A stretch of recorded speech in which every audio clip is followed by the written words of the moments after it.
Comme le peuple était dans l'attente, et que tous se demandaient si Jean n'était pas le Christ, il leur répondit à tous, « Moi je vous baptise d'eau, mais il vient, celui qui est plus puissant que moi, et ce serait encore trop d'honneur pour moi que de délier la lanière de ses sandales. Lui vous baptisera dans l'Esprit Saint et le feu.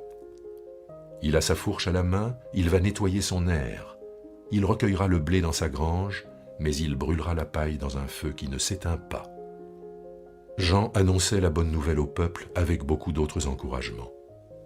Mais Hérode le tétrarque, à qui Jean faisait des reproches au sujet d'Hérodiade, femme de son frère, et au sujet de toutes les mauvaises actions qu'Hérode avait commises, ajouta encore à toutes les autres celle d'enfermer Jean en prison. Quand tout le peuple reçut le baptême, Jésus aussi reçut le baptême. Et pendant qu'il priait, le ciel s'ouvrit, et l'Esprit Saint descendit sur lui sous une forme corporelle, comme une colombe, et il survint une voix du ciel, « Tu es mon Fils bien-aimé, c'est en toi que j'ai pris plaisir. » Pendant la période de l'Avent, nous avons déjà rencontré le personnage de Jean.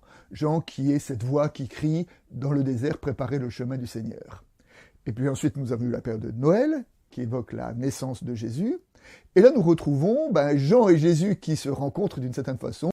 Et on peut dire que si Noël, c'est la naissance charnelle de Jésus, son baptême, c'est sa naissance spirituelle.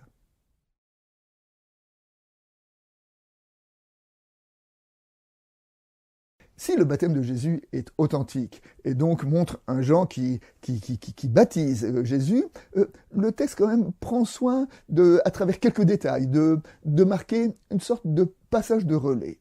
D'une part, lorsqu'on interroge Jean et qu'on lui dit « Es-tu le Messie ?», il dit lui-même « Non, je ne le suis pas, il est celui qui vient, je ne suis pas digne de délier la lanière de ses sandales ».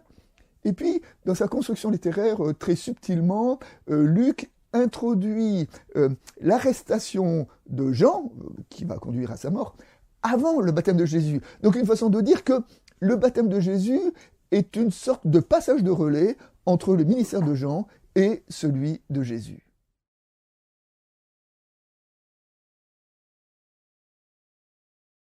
La première partie du texte nous dit que Jean proclamait la bonne nouvelle. Et on peut se demander quelle est la bonne nouvelle que nous trouvons dans sa prédication, dans son message. Il y a deux bonnes nouvelles. La première bonne nouvelle, c'est que Jean baptise pour le pardon des péchés. C'est-à-dire que le pardon est à portée de baptême. À cette époque-là, le pardon était très codifié à travers des rites, notamment au niveau du temple de Jérusalem, au niveau des prêtres, au niveau des sacrifices qu'on devait offrir. Et là, Jean renouvelle complètement cette compréhension en disant « Non, le baptême, il est là, accessible à celui qui se repent et qui se fait baptiser. » La deuxième bonne nouvelle, c'est que Jean n'a pas peur, et n'a pas peur de dénoncer les turpitudes d'Hérode, le roi, le puissant. Et tout le peuple était choqué par les mauvais comportements de Hérode, mais on n'osait pas le dire. Et quelqu'un qui ose dire tout haut ce que tout le monde pense tout bas, alors c'est une marque de courage, ça va conduire Jean à sa perte, et c'est l'espérance qu'une justice nouvelle peut arriver. Lorsque Jésus est baptisé, on nous dit que l'Esprit tombe sur lui comme une colombe. On ne dit pas que l'Esprit est une colombe, on dit qu'il est comme une colombe.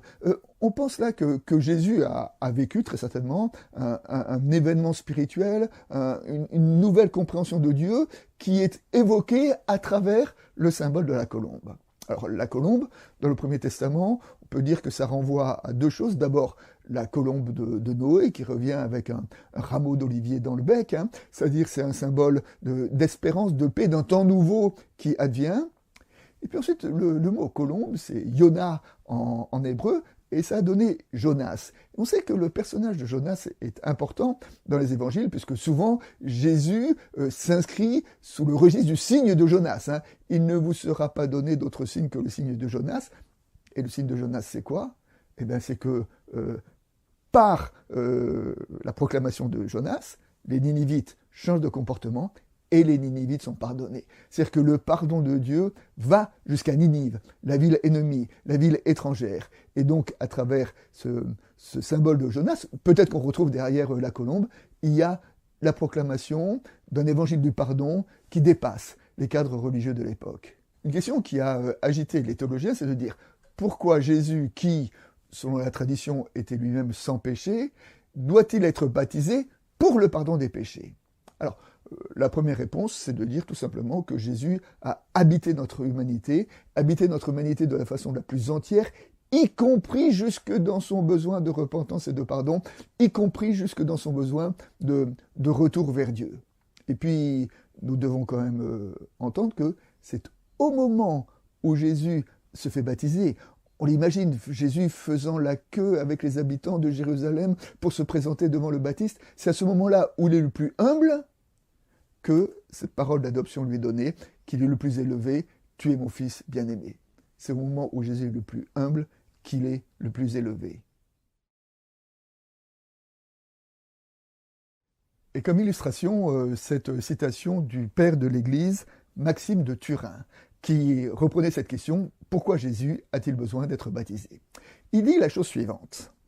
Le Christ est baptisé, non pour être sanctifié par les eaux, mais pour sanctifier les flots qu'il touche. Dès le moment où le Sauveur est lavé, alors toutes les eaux deviennent pures en vue de notre baptême. Derrière cette citation, nous avons cette idée que le baptême de Jésus est l'image qui autorise à notre propre baptême, et symboliquement, parce que Jésus est allé jusqu'au besoin de baptême, alors nous aussi nous pouvons être baptisés, et nous aussi nous pouvons entendre Dieu nous dire « Tu es mon fils bien-aimé, tu es mon enfant bien-aimé, c'est en toi que j'ai pris tout mon plaisir ».